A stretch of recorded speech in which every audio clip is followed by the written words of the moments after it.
I'd like you to consider this thought. Prosperity is the outpicturing of substance in our affairs.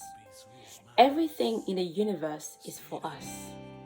Nothing is against us. Life is ever giving of itself. We must receive, utilize, and extend the gift. Success and prosperity are spiritual attributes belonging to all people, but not necessarily used by all. Come on, somebody. Did you hear that? This quote is from Ernest Holmes in The Science of Mind. We're reading from the Abundance book. See you next time.